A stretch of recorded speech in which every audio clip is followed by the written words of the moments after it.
All right. Welcome to the Books, Beards, Booze podcast, where we drink booze, have beards, and talk books. This is our weekly short read tall glass episode, where we chat about the latest book news, as well as doing a deep dive on our short story of the week, which this week is A Good Man is Hard to Find. I'm Bob of TalesbyBob. And I'm Derek of St. Vincent's Grammar School. Fair enough. So this week, the drink recipe that we paired with this is a Jack and Coke. And reason we chose that is because they drink Coca-Colas at the Tower. And I just really like the way they say Coca-Colas, because I've known many people who say it that way. And so I am actually... I should have been from the Tower. You should have been. Yeah. But so I am sipping on a Jack and Coke Zero right now, because that's how I live my life. I've got coffee. I've got beer, but I'm tired. Keystones? Don't you worry about it. Yes. Yes. Yes. How'd I know? Look, How'd I you know? get 15 for like $7. Hey. What I'm gonna do? Right? You gonna turn that down? No. So, let's dive into our news for this week. I'll go first. All right. Because mine will probably be short. Hit me with it. So, my news, which was dropped late last night and made me decide to change my stuff, was, did you hear the news about the Lord of the Rings? No. Yeah, rumor's out that a fan website has confirmed with multiple legitimate sources that Amazon bought the rights to Lord of the Rings so they could make a TV show. Rumor has it they're planning to start production or to start doing a young Aragorn show. Okay. Is what they're doing. That's going to take place closely after the end of The Hobbit. Yeah. And they're going to be sinking $1 billion into it. Jesus. Yeah. They are not Jesus. fucking around. But, I mean, if you think about it, though, there's a lot of people... at this point, a ton of people are on Amazon. I think they actually just released the figures for the first time. Yeah, how many people don't watch a lot of their Well, but that's kind of where I'm heading with this. There's a lot of people that are because on the interface. Prime. The interface is trash. I don't really have a point of reference because it's been so long since I've even used Netflix. It's so hard to find anything on Amazon because I for those who don't know, I use Amazon, I use Hulu, I use literally all of the streaming services, and that one is the only one that I'm like, dude, I can't fucking find anything. Huh. See, I just have a Fire Stick. Yeah. Which would make it a lot simpler. So. Yeah. So I haven't had that problem. Fire Stick's great. BT dubs. But if you think I think they just announced how many, and it's a stupidly high amount of people. It's 100 million people are on Prime now or something like that. Mm-hmm. Which you think about that, it's at that point they just upped the price, but it's $100 a year. Yeah. That's a lot of money. Now, not taking into consideration any other revenue they made. Right. So, and granted, they, people like me, I get more than $100 worth of free shipping off them in a year. I don't. I do. In hard. At least I don't think I do. But I do. Every once in a while, watch stuff that they have. If they've got some of the Acquisitions Incorporated specials and stuff like that. Well, if it's not food or clothes, that's where you get it from. That's where I get it from. Unless I'm trying to I will go buy comics from the comic book shop. Yeah, to support. Just to support local. But my whole thing is I would, but I just don't buy that much stuff. I've got my expenses down enough that I can have some fun money and buy comic books and buy books. That's what I've been buying a lot of here lately. Is just books on Kindle. Mm-hmm. But anyway, all that said, is they have done some cool stuff on there, but nothing that major. And there are going to be people who get Prime accounts just 100%. Just for this. They will get that money. And they're probably shooting for it to drop right around the time Game of Thrones ends. Yeah. So the reason. Oh, but also think about this. I'm sure when they bought those rights, there's going to be merchandise and shit like that. I'm sure, and all sorts of stuff. Yeah, they bought the rights for $250 million. Yeah. Woo! Oh. My whole thing is I don't know how the numbers work. Do you count the rights fees into the $1 billion that's supposed to be spent on the show? Oh, see that? Or I don't know. Stuff like that? Because they But were even then, they yeah, still no, spent even then. $750 And then million. they were talking about like, yeah, that's a lot of money, but then like, of course they need that much money because one would assume a lot of this would be CG. Yeah. You got to spend a lot of money on the CGI if you're going to do this. Yeah. And then I don't know.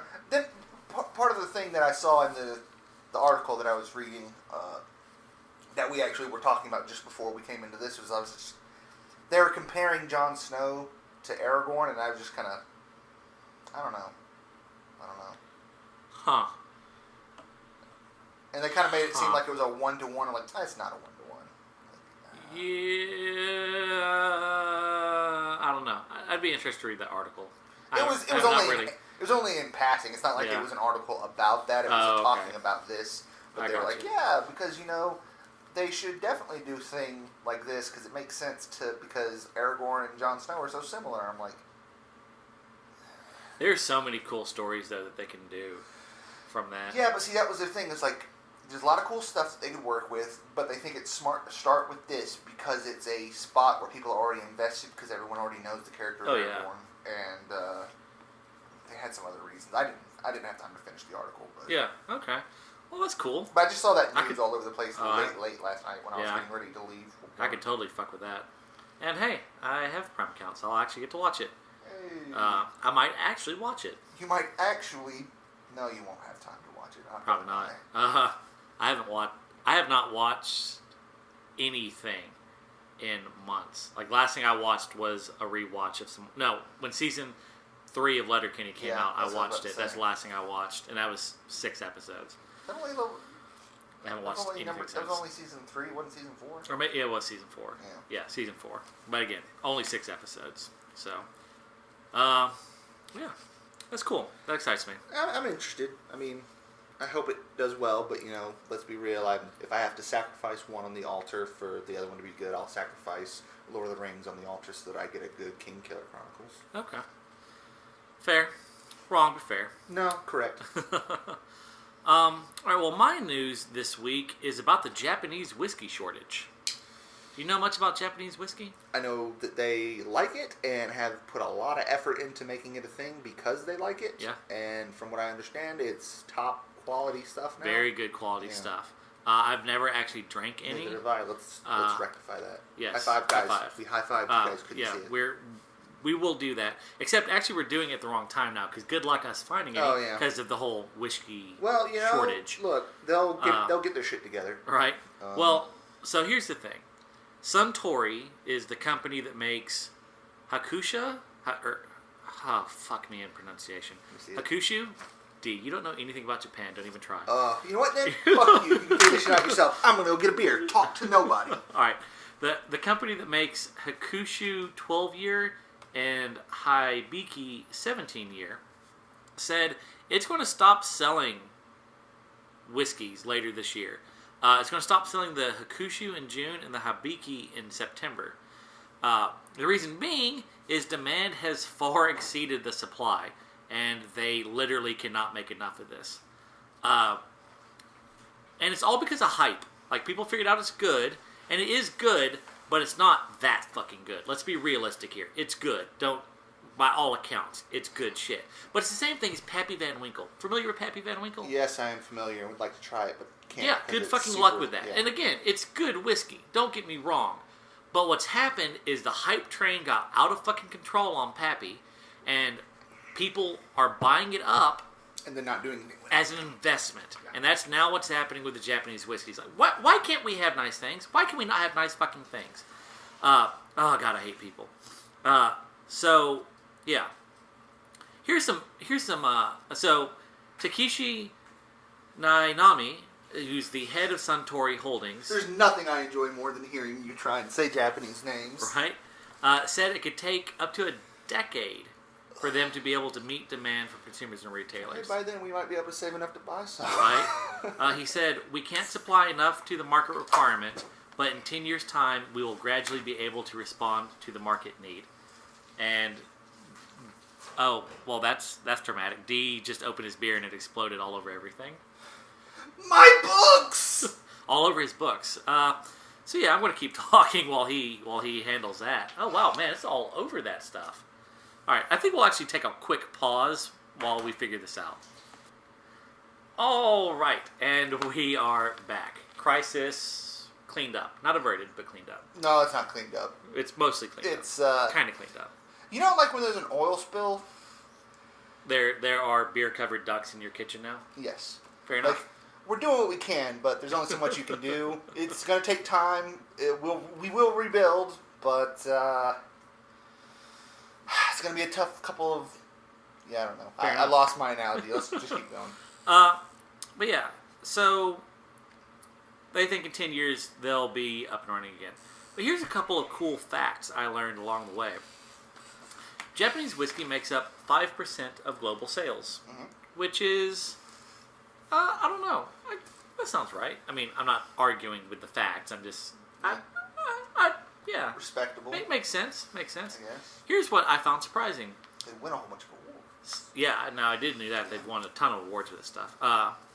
Suntory bought Beam, which makes Jim Beam, Cavalier, and Sauza tequila, the tequila Sauza, Souza, I don't know, Sauza.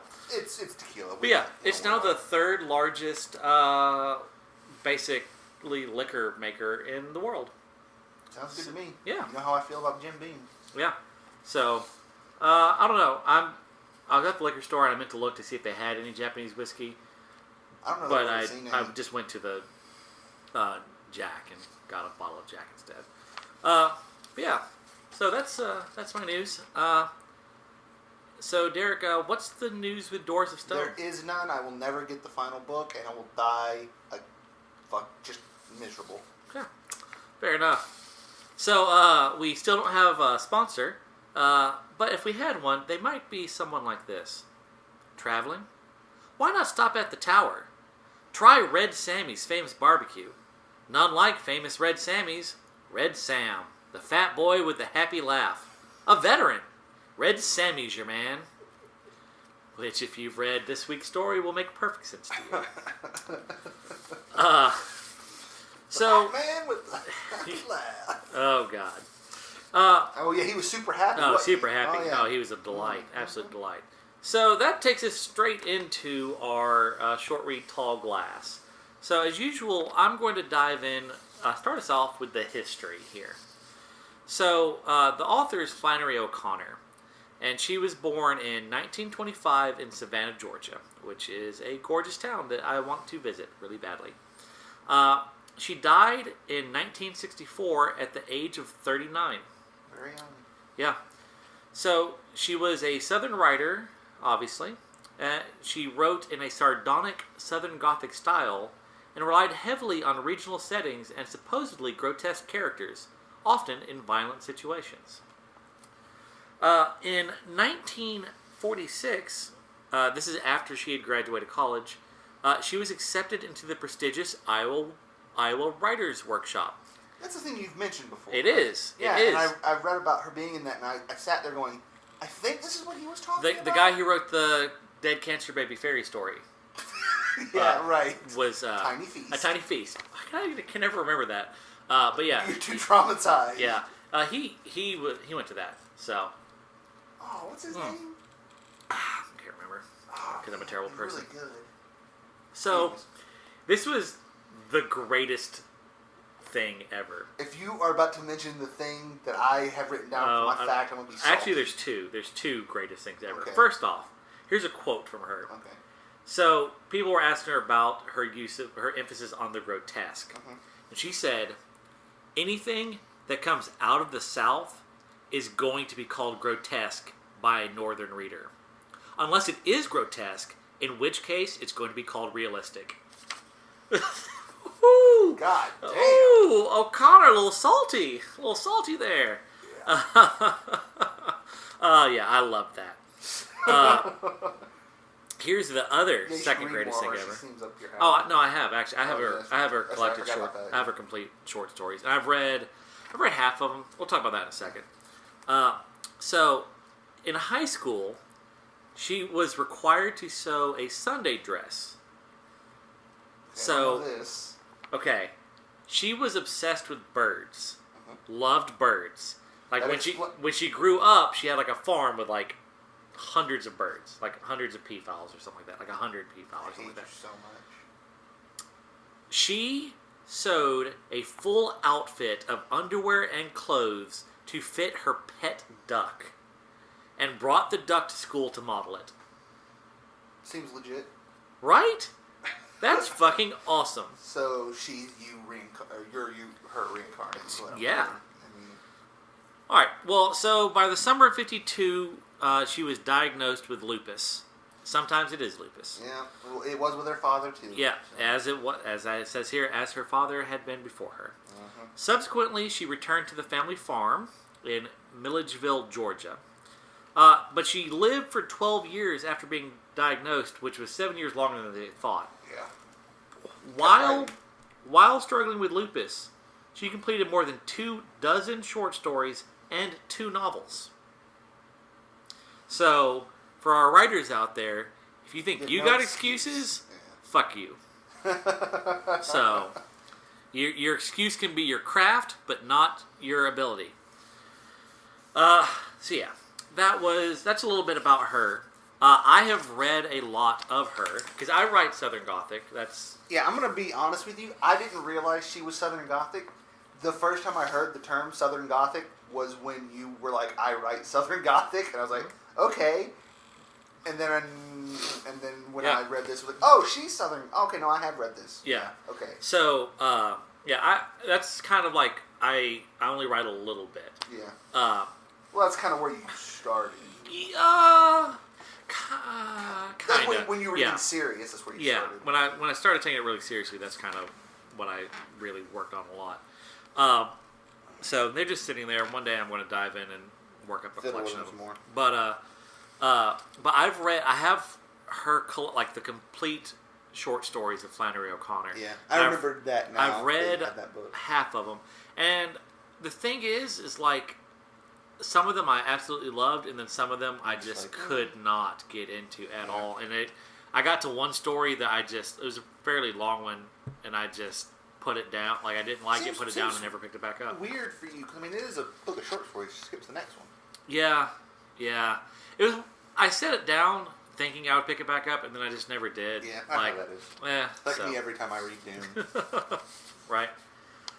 So, D, what is your fact? I mean, you kind of touched on it, and now I'm sad, but come on, bro. She raised peacocks. It's amazing. She had she just had peacocks. Peacocks? Is it? Well, females are peahens. Peacocks are male, so whatever. She had lots of them. They're peacocks. I think peafowl is the. But the other thing. Weird aside, my dad actually had a couple of peacocks. And they escaped, air quotes, one time when he was working overseas, and almost positive that if I was born, I was only just like 1 or 2 years old. Pretty sure my mom just turned them loose because she hated them because they're very loud. So it seems legit. Yeah. The other thing, since you already mentioned that, I also had another one written down. She was a cartoonist through college. I read that. Yeah. That was cool. Yeah. Because when she originally started getting into the arts, she didn't immediately jump into writing. She started with cartooning. Yeah. When she went to the Iowa Writers Workshop, it wasn't for fiction; it's for journalism. Yeah. So I read even though it was free online, I read the story from one of my textbooks, and they had the thing about the author before the text, so I read through that and.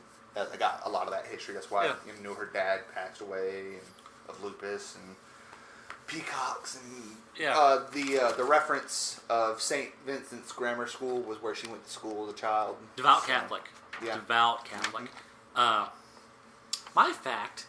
So the cat is named Pity Sing, which is a character in a Gilbert and Sullivan Savoy opera. The Mikado. Which is set in Japan.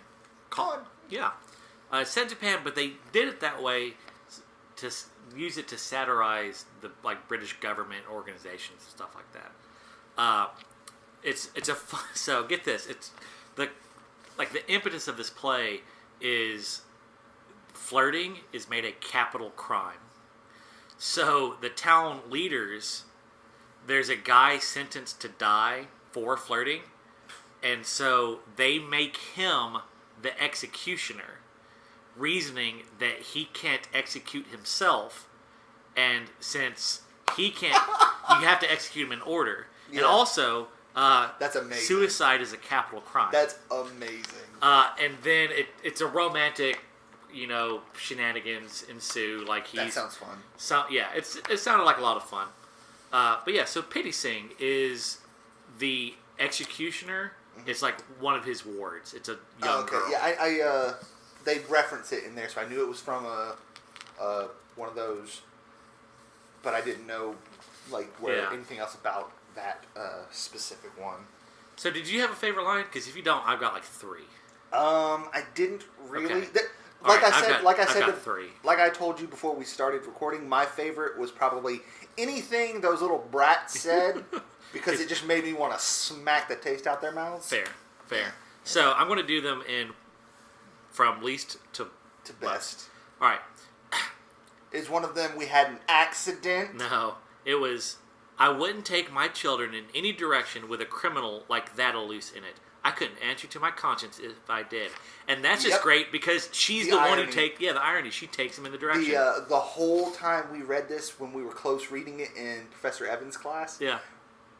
Or Dr. Evans, excuse me. Dr. Evans. He got a doctor for a reason. Right. But it was... The entire thing was examining irony over the course of the thing. And it was like... Oh, yeah. And we were reading it and he was just grinning. He's like, just wait, guys. Oh, just yeah. wait. So, next line. This one is just like...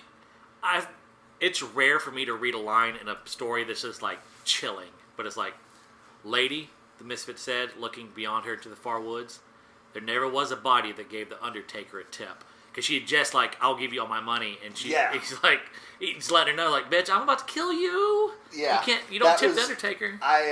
When I read that was when I was going to mark down, but like I said, I was skimming and I was trying to get to the end. But my favorite is towards the end. "She would have been a good woman," the misfit said, "if it had been somebody there to shoot her every minute of her life." Yeah. So that was my favorite. Ain't that about the truth? Yeah. I loved it. All right.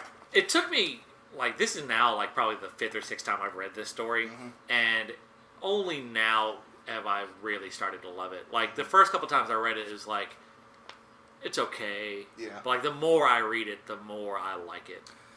I remember liking it a lot the first time because we were going over it. And anytime, I don't know if you've ever had a class where they actually sit there and close read. Because I only had the 1 or 2 with Dr. Evans, which is the reason I got super into literature again when I went back to school. Because that's how I generally read, and I've never been able to have that kind of conversation with somebody else that also does it. So when we were doing it as a class, this is the best thing ever. And we did it for 2/3 of the class before he realized he hadn't given us any assignments. Yeah. So it was literally just, we go in there and he read short stories to us. It was amazing. So enjoyable. But when we went over it, I enjoyed it a lot. But when I was rereading it this time, I liked it. I think I liked it even more. Yeah. Because I was like, I don't know why I liked it more this time, but... Here's the question I have for you about this story. At the end... Right. This is the same thing I talked about with Superfan Tanya. Okay. So, at the... I think, anyways. Well, I don't... Are you talking about if he's her son? No, I told... No. Because that's not her son. No. So, here's my... It's kind of a 2-part question. One is... Well, it's actually 2 different questions. One, do you think she's genuinely repented, or is she just saying what she can to get out? Oh, no, she's just saying what she would say to get out. Okay. Yeah. And 2, when he touches her, why does he recoil? All right, so... When she touches him. When she touches him. So, to the first thing, I think she was legitimately in that moment... repentant. In that moment, I think. And there's a lot of debate on that. Yeah, I think that you're probably right, because here's the thing. When you're in those situations, it's not like sure, some people would lie and say whatever they said to get out of it, but she's probably, after what just happened to her son, she's not really probably lying to save herself. She's probably reflecting on what she's been doing with her life and realized that, yeah, like, what have I been doing, kind of thing, and realized that she should have been living a better life. Yeah. So then her telling him to live a better life is. Yeah. No, and so that leads into why did he freak out when she touched him? I like just from gut feeling, and I didn't read that part super close because we were at work. If I had to guess, I would say it's because, as much as he's a pretty bad dude, no one's like pure evil, right? And you don't want to have the person you're about to fucking kill humanized in any way. So her touching him like that after she's been begging and all that stuff, probably like just no. So here's my theory. Yeah. So I think he can see that he doesn't know shit about her. Yeah. But he can see that in this moment, I think at that point he sees that she's gotten to the point where she's not really pleading anymore, you know. She's past. Mm-hmm. She knows she's going to die. She's just trying to save him. Right, and it's partly she would like to live, but but she's reaching out to him, touching him, and I think in a way attempting to forgive him. And just from my read on him, that's the one thing he can't handle. Yeah. Because nothing he's done requires forgiveness in his mindset. In his mind, yeah, it makes sense. And so if he kind of making excuses for basically everything the whole time. Yeah, like he couldn't have killed his dad because his dad died in the flu, and I don't even remember what I did. You know, it's like he's built a rationale for himself, and that would damage it. And that would be the one thing that could fuck him up. Yeah. So I could see that. Yeah. I don't know. I feel like if I had spent more time on the end of it there, I'd be able to talk this more through with you. But I think you're probably right. I don't know. There's a ton of debate on it because there's a ton. Well, what's the other? The other side is that she's just full of shit. That she at the end she's just full of shit. I don't think she is. And I really think she's come around. I think she's come around because here's my thing: if the other people had all still been alive, I think she would have been full of shit. Yeah. But she's literally seen her entire family or heard her entire family get shot. Yeah. She's done. I mean, like, there's no. She's done. So. Which. The mom didn't deserve to die. Mm-mm. The baby didn't deserve to die. Arguably, Bailey didn't really deserve to die. Those fucking kids deserve to die, and the grandmother deserved to die. Like, oh, fuck those kids, dude, and fuck the grandmother. Oh yeah, she was pretty bad. She was a twat. She was obnoxious. Just super selfish. Same with the kids, but parents, come on, get your shit together. Yeah. One interesting thing that I think we discussed in my class when we went over this was. You notice how the mother was never named? Huh. She was always the child's mother or something like that. Yeah. And it was kind of told from the granny's perspective. So it was, how the whole mother-in-law never likes. Yeah. So she didn't even give her a name. I did not even pick up on that. Yeah. Wow, that's awesome. That. Yeah. That was one of the things that my professor pointed out. And I was like, 100%. Yeah. Because he was like, she has no personality. They don't give her any lines. Yeah. She's just called the mother, really, and like she barely says anything. Yeah.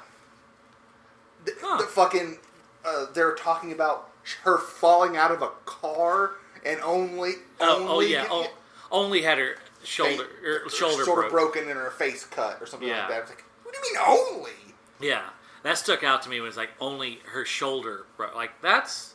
Like she fell out of a car holding a goddamn baby. What is wrong with you? You can say only broke a collarbone because collarbones break. It only takes 30 pounds of pressure to break a collarbone. But like a shoulder, that's real, son. That takes some doing. Yeah. And if it's all her fault. It's all her fault. That fucking cat.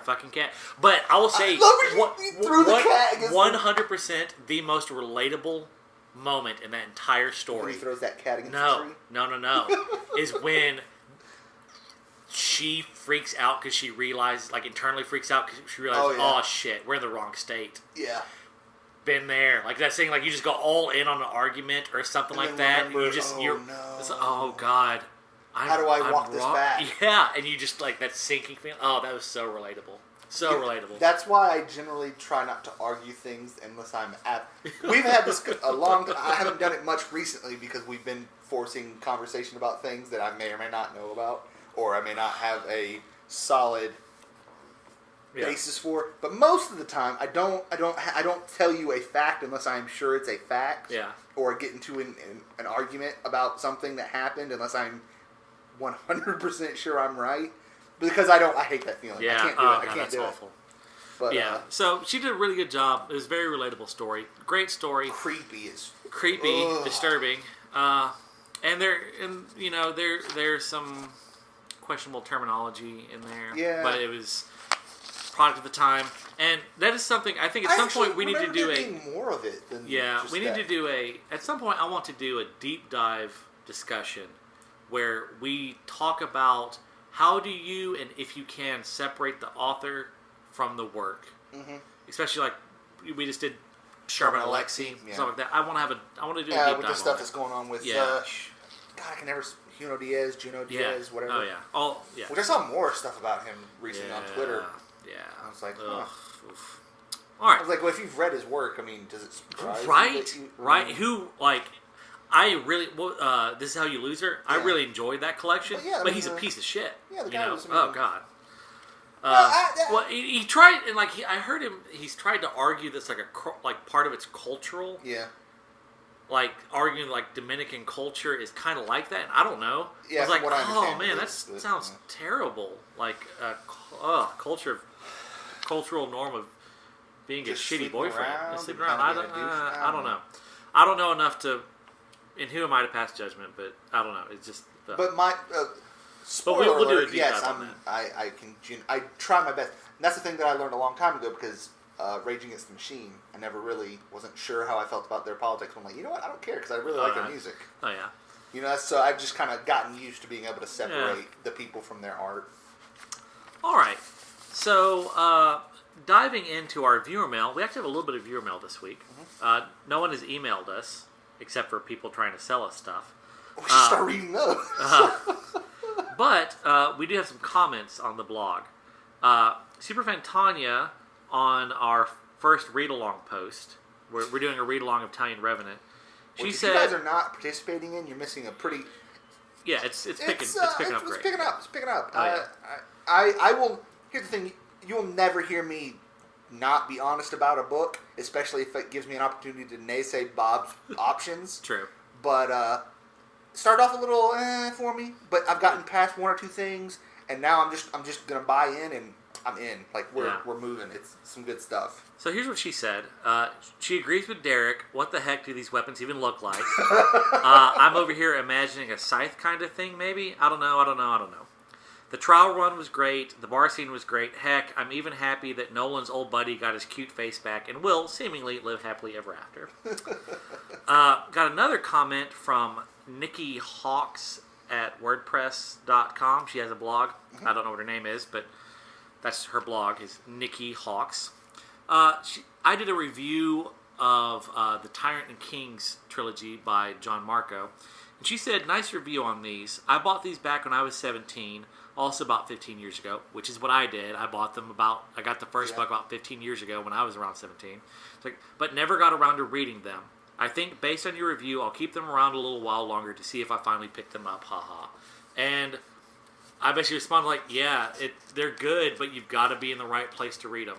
You know, life is short. There are better books out there, kind of deal. Like, how dare you, Bob? I like them, but I think you built it up in your head. I built it up in my head too much. So, but yeah. So anyway, feel free to contact us. Comment on our blog. Comment on our Facebook post. Comment on our Twitter. Just search Books, Beards, Booze. You'll find us. Please leave us some stars on iTunes. That'd be great. The more stars, the better. And you can email us at booksbeardsbooze@gmail.com. Would love to hear from y'all. And I guess we'll just end on, please, go forth and grow a great beard.